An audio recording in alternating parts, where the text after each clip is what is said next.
How do I think Ian is going to compare to other storms? Ian has just made, as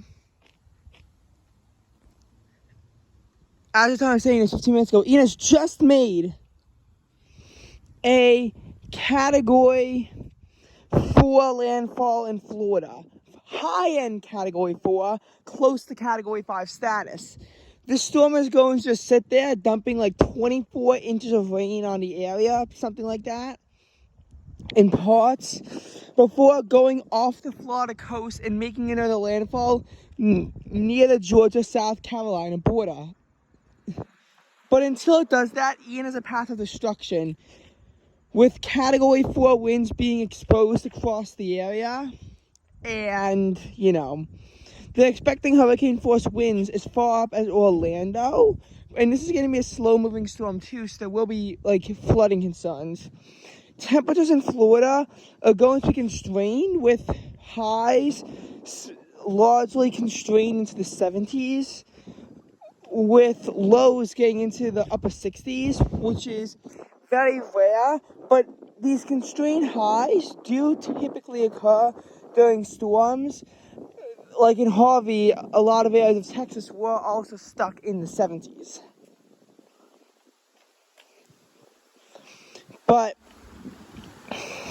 I really am genuinely scared for the people there, as much as I don't like Florida. I kind of think Florida's my least favorite state, but I still am genuinely scared for the people.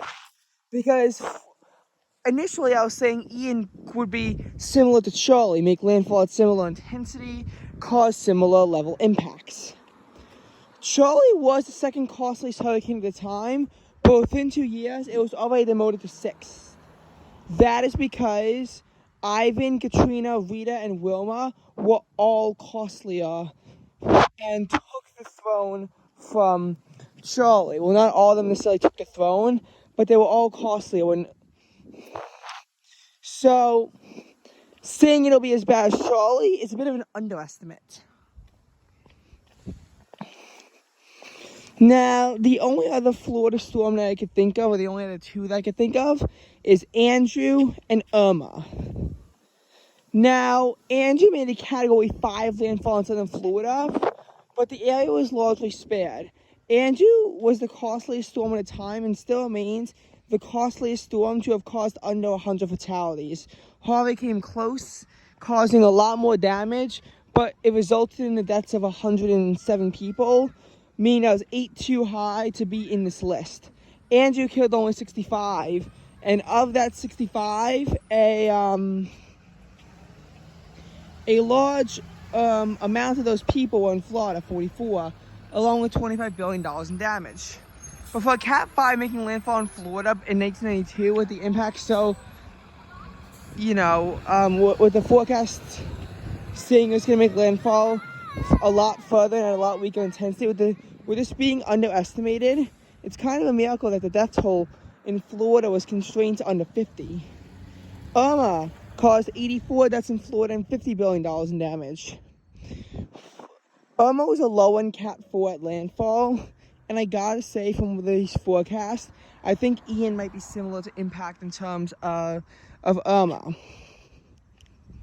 So, let's recap this Atlantic hurricane season really quick, and then I want to show you what I think Ian is going to do to everything.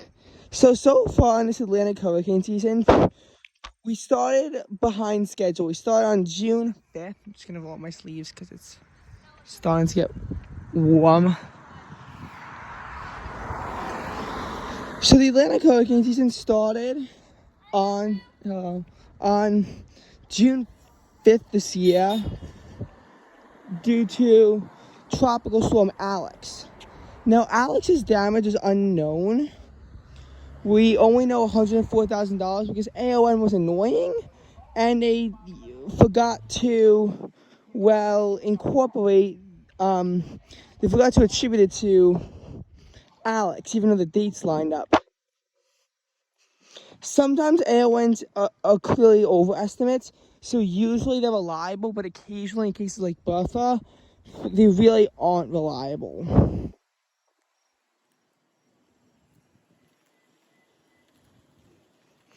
Also, AON uses this thing called estimated economic losses, which is different from total damages in a way.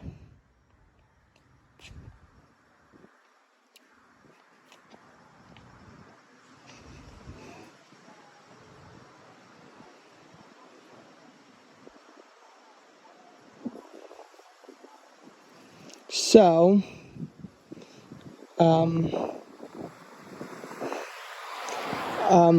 then we had Bonnie, was caused 4 deaths and, again, low damage before causing a 5th in the Pacific as it went through Central America and it actually became a crossover. Colin caused another death and Earl caused 2, but the season was really quiet because after Colin dissipated in early July, it wasn't until September 1st where we saw Danielle form. So August went without a single tropical cyclone for only the 3rd time in history. Fiona, however, caused things to start heating up in the Atlantic. With Hurricane Fiona, we wound up so far at a death toll of 27, which is bound to rise, and $400 million in damage. Gestar and Hermine, however, largely appear to be fish storms. Ian, however, is certainly not a fish storm. It already killed people and caused an island-wide blackout in Cuba. And if you know anything about island-wide blackouts, they typically turn out to be really bad.